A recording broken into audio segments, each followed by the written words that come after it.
Hello everyone, welcome to Scientific Secrets of Spirituality। आज के हमारे इस वीडियो में हम डिस्कस करने वाले हैं कि गायत्री साधना जो किलित है और शापित है, तो इस वजह से उसका हमें पूर्ण फल नहीं मिल पाता है। जितने बेनिफिट्स हम गायत्री साधना से उठा सकते हैं वो हम नहीं उठा पाते हैं। तो हम इसका उत्कीलन कैसे करें और इसका शाप विमोचन कैसे करें, यही इस वीडियो में हम जानने वाले हैं। यदि आपने ये सारे वर्ड्स पहले नहीं सुने हैं तो आपके लिए तो काफ़ी भारी भारी वर्ड्स लग रहे होंगे, but layer by layer, step by step हम एक एक वर्ड को समझेंगे और एक एक इसके पीछे के रीजंस को समझेंगे, ताकि by the end of this video, इस वीडियो के आखिर तक आपको गायत्री साधना से रिलेटेड सारे डाउट्स क्लियर हो जाएं और गायत्री साधना से आपको मैक्सिमम सक्सेस मिल सके, क्योंकि गायत्री साधना एकमात्र साधना है जो आपको लाइफ में मैक्सिमम सक्सेस दे सकती है, हर एक स्फीयर ऑफ लाइफ में। ठीक है, तो चलिए वीडियो स्टार्ट करते हैं।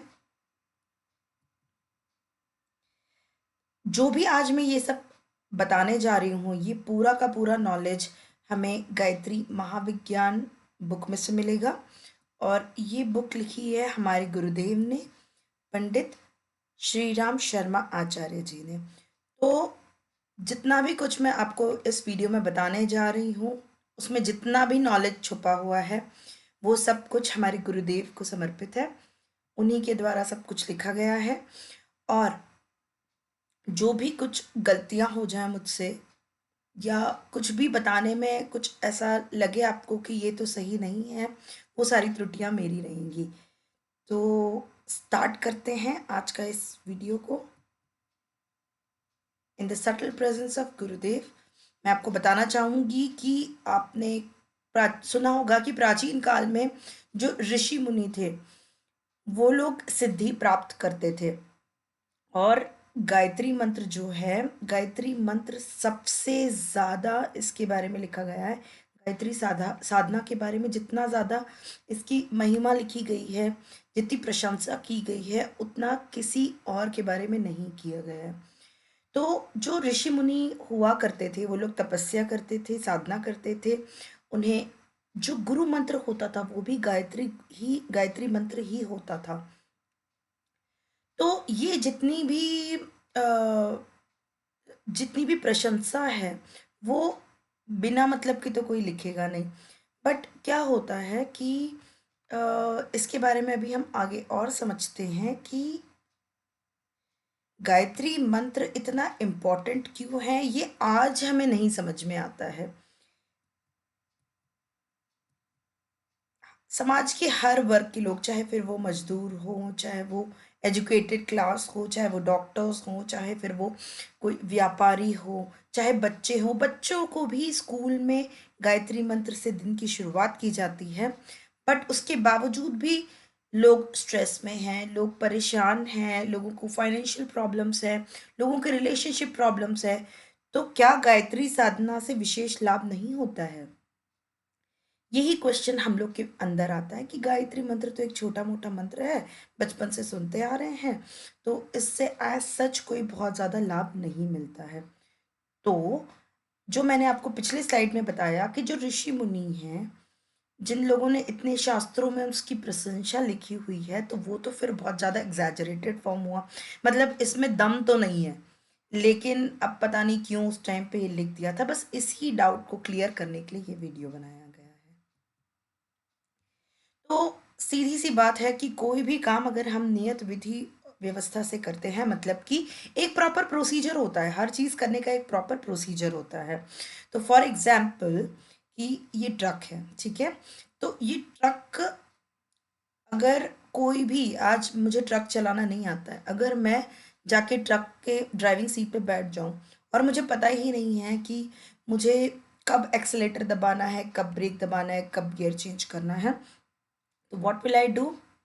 I will and up in accident. ठीक है, मुझे कुछ ना कुछ एक्सीडेंट हो जाएगा। लेकिन यदि मैं प्रॉपर प्रोसेस के साथ इसे सीखती हूँ, समझती हूँ, तो फिर मैं भी ट्रक चला सकती हूँ, होपफुली वन डे। चलिए, जोक्स अपार्ट, तो अब इसमें गलती किसकी थी? ट्रक की गलती थी कि चलाने वाले की गलती थी? समझ में आ रही है बात? तो मतलब कि अगर गायत्री साधना से हमें फल नहीं मिल रहा है तो इसमें गलती गायत्री की नहीं है, गलती गायत्री मंत्र की नहीं है, कहीं ना कहीं हमसे कुछ त्रुटि हो रही है। तो वो त्रुटियों को सुधारना ही हमारे इस वीडियो का लक्ष्य है। तो सबसे इम्पॉर्टेंट चीज़ है कि भाई देखो कि कोई भी चीज़ अगर इम्पॉर्टेंट है या एक्सपेंसिव है, एक्सपेंसिव है, चलिए ठीक है, इम्पॉर्टेंट है तो वो एक्सपेंसिव होगी, ठीक है, और इतनी इजीली आपको मिलने वाली नहीं है, ठीक है। तो अगर ये इतनी इम्पॉर्टेंट है कि आपको ऑल स्फीयर्स ऑफ लाइफ में आपको सक्सेस दिला सकती है, तो ये इतनी आसानी से तो नहीं मिल सकती है, ठीक है। अगर आप कभी बीच पे गए होंगे तो आप बहुत बार ऐसी सीपियाँ उठा के लाए होंगे, ऐसी शेल्स उठा के लाए होंगे, राइट।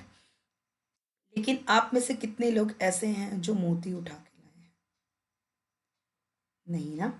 क्योंकि मोती कहाँ मिलता है? समुद्र के तल पे, यानी कि सबसे नीचे जाके। तो वहां तक ऊपर ऊपर से सीपी तो कोई भी उठा लेता है, लेकिन उस समुद्र तल तक जाके उस मोती को लेके आना एक बहुत बड़ा काम होता है, और ये एक कला होती है। आपको अंदर तक डुबकी मारनी पड़ती है, अंदर तक तैर के जाना पड़ता है, और उसके बाद मोती ढूंढ के लेके आना होता है। तो ये कोई भी नहीं कर सकता है, ये एक एक्सपर्ट इंसान ही कर सकता है। और यदि आपको वो मोती लाना सीखना है तो आपको किसी एक्सपर्ट की हेल्प लेनी पड़ेगी, राइट। आप खुद वो चीज़ नहीं कर सकते हैं, और करेंगे तो कुछ ना कुछ प्रॉब्लम आ ही जाएगी। लेकिन गुड न्यूज़ ये है कि गायत्री साधना से लाभ ना हो, अगर आपको बहुत ज़्यादा लाभ नहीं भी हो रहा है तो हानि भी नहीं होगी। थोड़ा बहुत लाभ तो फिर भी आपको मिल ही जाएगा। पर अगर आप इतना परिश्रम करके गायत्री साधना कर रहे हैं तो आपको लाभ ही मिलना चाहिए, और बहुत ज़्यादा लाभ मिलना चाहिए, राइट। अगर उतना लाभ नहीं मिल रहा है तो अपॉर्चुनिटी लॉस है। तो फिर क्या होगा कि एक तरह से ये हानि ही है, मतलब ये हानि है नहीं, लेकिन अगर आप किसी एक्सपर्ट के गाइडेंस में ये करते तो आपको बहुत ज़्यादा फल की प्राप्ति होती, ठीक है। पर ये ऐसा हो नहीं रहा है, क्यों? क्योंकि आपको गाइडेंस की ज़रूरत है। बट एक कॉशन की ज़रूरत है कि कभी भी जो तांत्रिक साधना होती है गायत्री की, उससे हानि भी होती है। तो कभी भी बिना गाइडेंस के कुछ भी नहीं करना है हमें। अभी एग्जाम्पल के लिए अगर हम देखें तो जैसे दवाइयाँ बहुत सारी अवेलेबल है मार्केट में, लेकिन अगर हम कोई भी दवाई उठा के कभी भी खा लें तो क्या हम ठीक हो सकते हैं? नहीं ना। तो हर एक जो जो फॉर्मुलेशन बनी है, हर एक फॉर्मुलेशन एक पर्टिकुलर टाइप ऑफ पेशेंट के लिए बनी है। किसी एक बीमारी के लिए भी बहुत सारी दवाइयाँ अवेलेबल है according to the patient's condition. Patient की क्या क्या कंडीशंस है, उसको और भी कोई बीमारियां हैं कि उस सब को डायग्नोस करने के बाद ही डॉक्टर लिखता है कि भाई सुबह दोपहर शाम गोलियां देनी है, ये गोली 2 बार देनी है, ये गोली 3 बार देनी है, ठीक है। तो अगर हम प्रॉपर प्रोसीजर के साथ, प्रॉपर प्रोसेस के साथ दवाई नहीं लेंगे तो क्या हम ठीक हो पाएंगे? नहीं। तो किस चीज़ की ज़रूरत है? एक तो राइट पेशेंट की, पेशेंट की आपको बीमारी पता होना चाहिए, राइट डोज और राइट टाइम पे वो डोज मिलना चाहिए, तभी आपको सही आउटकम मिलेगा और पेशेंट ठीक हो जाएगा, ठीक है। तो सबसे पहली बात तो ये है कि भाई गायत्री को कीलित किया ही क्यों, जब ये इतना इम्पोर्टेंट, इतनी अच्छी, इतनी, वैसे ये बहुत सरल है करने में, लेकिन इसको कीलित करने की वजह से इसके फल नहीं मिलते। कीलित का मतलब क्या होता है? कीलित का मतलब होता है कि ये कंडीशनड है, कि यदि एक कंडीशंस मैं अभी आगे आपको बताने वाली हूँ, कि यदि वो कंडीशंस फुलफिल हो जाती हैं तो आपको गायत्री साधना का पूरा फल मिलेगा, और अगर वो कंडीशंस फुलफिल नहीं होती है तो फिर आपको उसका उतना फल नहीं मिलेगा, ठीक है। तो इसका कारण ये है कि कोई भी बहुत ज़्यादा इम्पोर्टेंट चीज़ें होती है, बहुत ज़्यादा प्रमाणित चीज़ होती है जिससे बहुत लोगों को फ़ायदा होता है, तो हर चीज, हर सिक्के के 2 पहलू होते हैं। उसे अच्छे काम के लिए भी यूज़ किया जाता है और बुरे काम के लिए भी यूज़ किया जाता है। फॉर एग्जाम्पल, जो रिवॉल्वर है आपको हर किसी के पास नहीं मिलेगी, फ़ोन आपको हर किसी के पास मिल जाएगा, रिवॉल्वर नहीं मिलेगी। एटम बॉम्ब के बारे में हर किसी को नहीं पता होता है, कुछ एक चुनिंदा लोग होते हैं जिनको एटम बॉम्ब बनाने आता है। क्योंकि अगर इस तरह का जो नॉलेज है या इस तरह का जो यंत्र है जैसे रिवॉल्वर, ये अगर हर किसी के पास रहेगा तो कोई भी इसका मिसयूज़ कर सकता है। तो इसीलिए रिवॉल्वर रखने के लिए आपके पास लाइसेंस होना चाहिए, मतलब आपको पात्र होना चाहिए। अगर आप सही इंसान हो तो आपको गायत्री की साधना करने के लिए उसका उत्कीलन कर दिया जाएगा, मतलब कि उसको अनलॉक कर दिया जाएगा। और अगर आप उसके लायक नहीं हो तो आपको लाइसेंस नहीं मिलेगा। ठीक है, तो ये I think it is very clear कि गायत्री को किलित इसलिए किया गया ताकि उसका मिसयूज़ ना हो पाए। और पुराणों में ये उल्लेख है कि वशिष्ठ और विश्वामित्र ऋषियों ने शाप दिया था कि गायत्री की साधना निष्फल होगी। ठीक है, तो ये इसको शाप मिला था क्योंकि लेकिन फिर क्या हुआ कि जो इतनी बड़ी शक्ति है और अगर इसको शाप मिल गया तो लोग अपनी ज़रूरतों को पूरी कैसे करेंगे, लोग अपनी सिद्धि प्राप्त कैसे करेंगे अगर गायत्री को शाप मिल गया और वो निष्फल होने लगी। तो फिर देवताओं ने आग्रह किया और फिर एक जुगाड़ निकाला गया। ठीक है, तो वो जुगाड़ क्या था कि उसका शाप, ये जो शाप लगा है, ठीक है, तो ये जो कर्स लगा है इसको हटाया भी जा सकता है। ठीक है, एक कंडीशन अप्लाई दे दी कि अगर कोई वशिष्ठ और विश्वामित्र ऋषियों से इसकी शिक्षा प्राप्त करेगा तो उसका शाप विमोचन हो जाएगा और उसका उत्कीलन हो जाएगा, मतलब कि वो उस कंडीशंस सेटिस्फाई हो जाएंगी और गायत्री आपको फल देने लगेगी। ठीक है, और फिर जब भी आप थोड़ा भी प्रयत्न करेंगे तो आपको उसका फल मिलता रहेगा, तो अगर आप ज़्यादा प्रयत्न करेंगे तो उसका फल तो आपको मिलना ही मिलना है। ठीक है, तो ये आपको अब क्लियर होगा।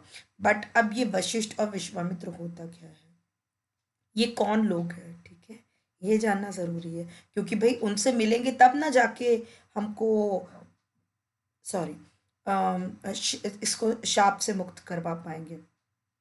तो वशिष्ठ कौन होते हैं, विशेष रूप से श्रेष्ठ होते हैं। ये लोग बहुत ज़्यादा श्रेष्ठ लोग होते हैं। क्यों श्रेष्ठ होते हैं, क्योंकि इन्होंने गायत्री साधना में श्रम किया होता है। इन्होंने जो भी व्यक्ति डेढ़ बोल रही हूँ, 1.25 करोड़ गायत्री मंत्र का जाप कर ले वो वशिष्ठ हो जाता है। तो वशिष्ठ कोई इंसान नहीं है, वशिष्ठ एक पदवी है। यदि आप भी ये वशिष्ठ पदवी को प्राप्त करना चाहते हैं तो आपको भी 1.25 करोड़ गायत्री मंत्र का जाप करना पड़ेगा। 1.25 करोड़ इज़ नॉट ईजी, ये बहुत लंबा टाइम लगता है और आपको कंसिस्टेंटली करना पड़ता है ये, तब जाके आप वशिष्ठ बनते हैं। It is not a easy designation. आपको IAS IPS ऑफिसर आप इजीली नहीं बनते हो, आपको बहुत ज़्यादा पढ़ना पड़ता है। उसी तरह से वशिष्ठ बनने के लिए भी आपको बहुत ज़्यादा जाप करने होते हैं। अब वशिष्ठ से ही गायत्री क्यों सीखना चाहिए, ये क्वेश्चन आपके दिमाग में आ रहा होगा, क्योंकि जो वशिष्ठ है उन्होंने क्योंकि इतने लंबे टाइम तक ये गायत्री मंत्र का जाप किया है तो उन्हें इस मार्ग में आने वाली कठिनाइयाँ पता होती हैं कि जब आप ये करने बैठोगे तब ये प्रॉब्लम्स आने लगेंगी। तो जब ये प्रॉब्लम्स आए तो उसका निवारण कैसे करना है, उसको सॉल्व कैसे करना है और फिर कंसिस्टेंसी किस तरह से बनाए रखना है, ये आपको वशिष्ठ से ही पता चलेगा। यदि आपको कोई भी टॉपिक के बारे में पढ़ना है तो जो उसके एक्सपर्ट है उसी के पास आप जाओगे, आप खुद से कभी वो चीज़ उस तरह से नहीं समझ पाओगे। फॉर एग्जाम्पल, अगर आपको स्विमिंग सीखना है तो आपको ट्रेनर की ज़रूरत रहेगी। ठीक है, तो अगर क्या होगा कि जब भी आप डूबने लगोगे तो वो ट्रेनर आएगा और आपको बचा के ले जाएगा। फिर वो आपको बताएगा कि भाई तुमने पैर इस तरह से मारे थे या तुम हाथ हिलाना भूल गए थे या तुमने मुंडी अंदर कर ली थी, तो इस वजह से तुमने ये गलतियां करी थी इसलिए तुम डूबने लग गए थे। तो जब वो आपको आपकी गलतियां बताएंगे और फिर वो आपको प्रैक्टिस करवाएंगे, फिर नेक्स्ट टाइम आप प्रैक्टिस करोगे और शायद आप ना डूबो या फिर आप फिर से डूबो, फिर आप कुछ गलती कर रहे होगे। तो जो आदमी खुद एक्सपर्ट होगा वही आपको स्विमिंग करना सिखा पाएगा, राइट। तो उसी तरह से जो वशिष्ठ होंगे उन्हें मार्ग में आने वाली सारी कठिनाइयाँ पता होंगी और उन्हें सॉल्व कैसे करना है वो पता होगा।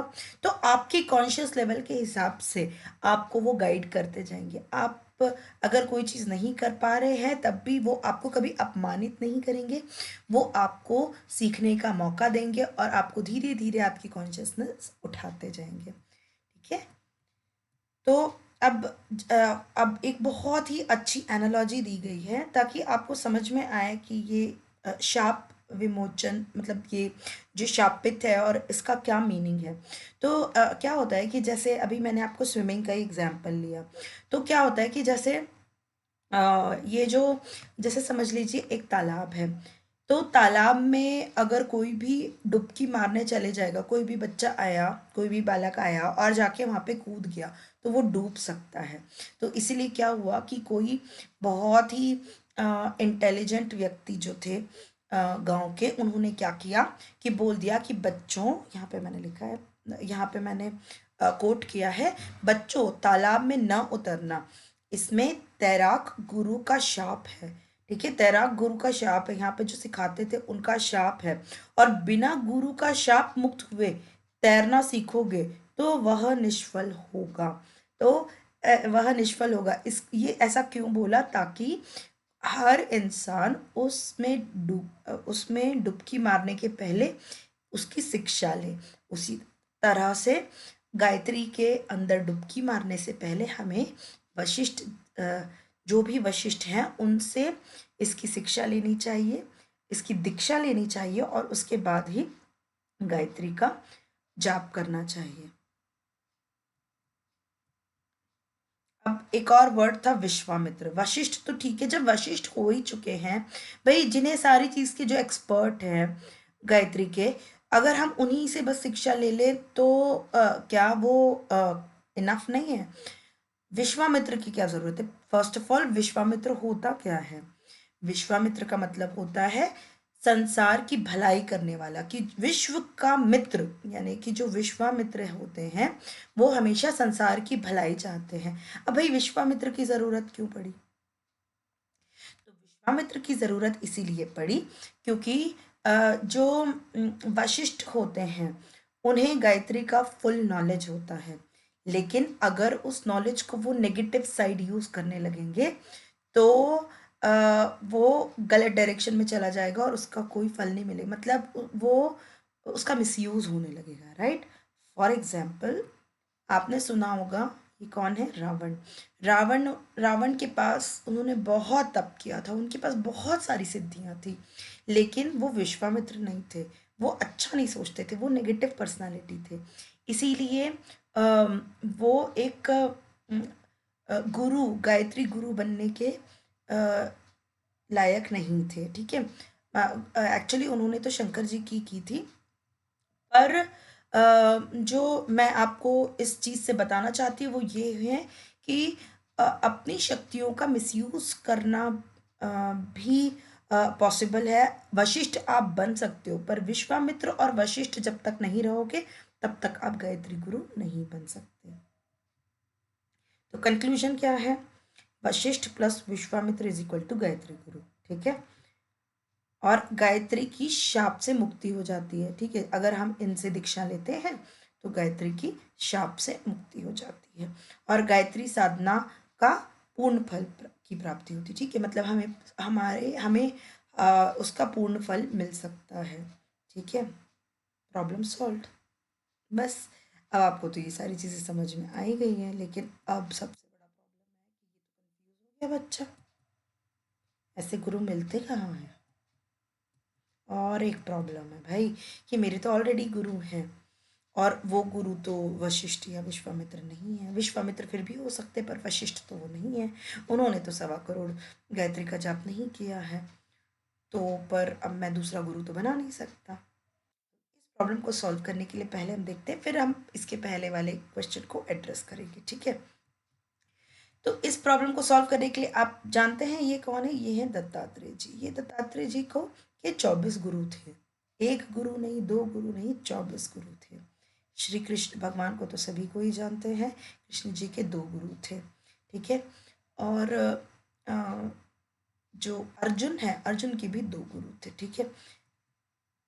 तो अर्जुन के जो गुरु थे वो तो एक श्री कृष्ण थे और एक द्रोणाचार्य थे। द्रोणाचार्य के बारे में तो सबको पता ही है, श्री कृष्ण ने भगवद गीता के टाइम पे उनको गाइड किया था, तो उनके 2 गुरु थे, ठीक है।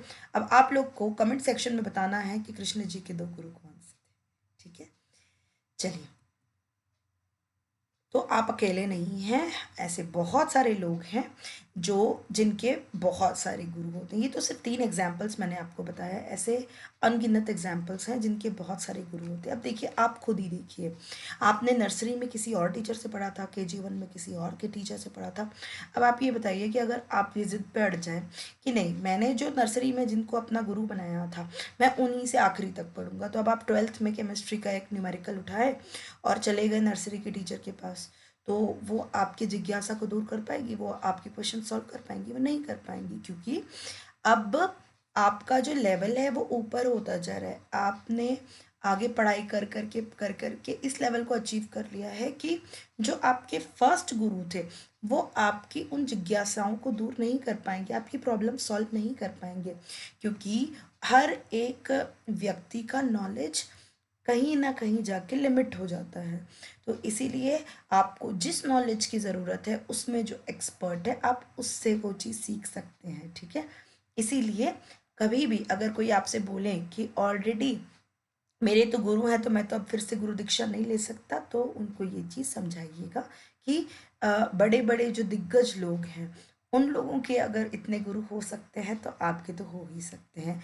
जहाँ से ज्ञान मिले ले लो और उन्हें गुरु बना लो, ठीक है।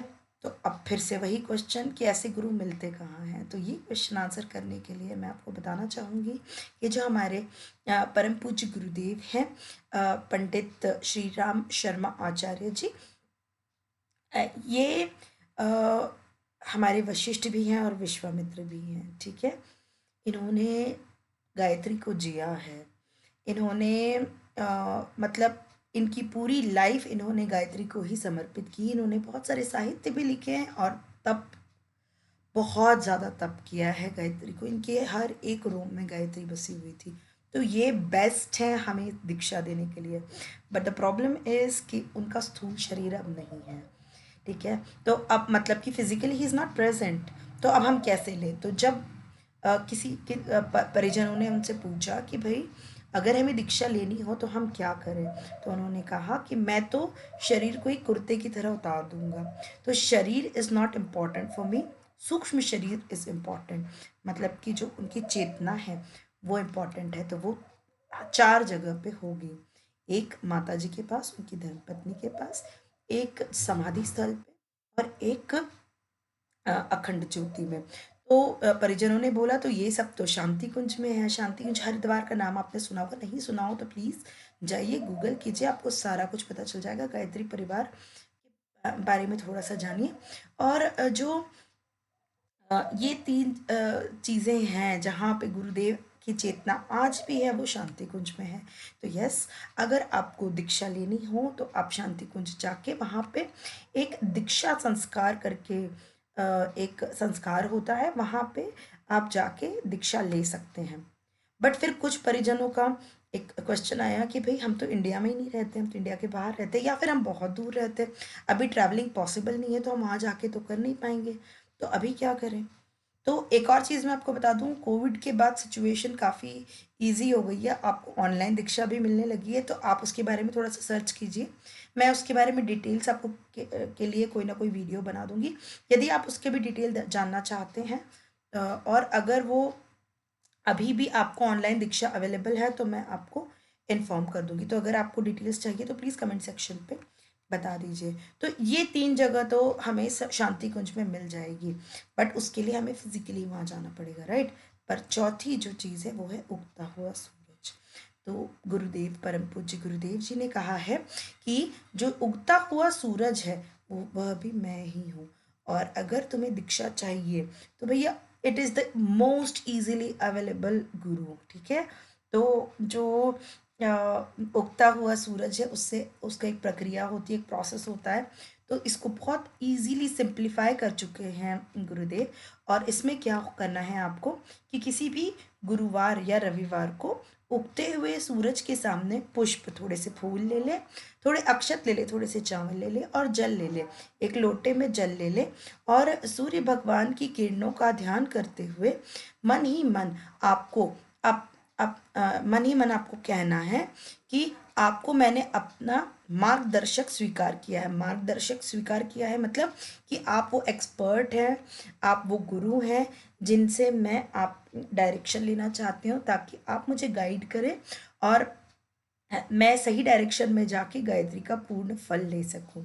और फिर इस तरह से उनको मार्गदर्शक स्वीकार करके आपको 3 बार मन ही मन गायत्री मंत्र को दोहराना है और सूर्य भगवान को अर्घ समर्पित करना है, मतलब कि जल चढ़ाना है।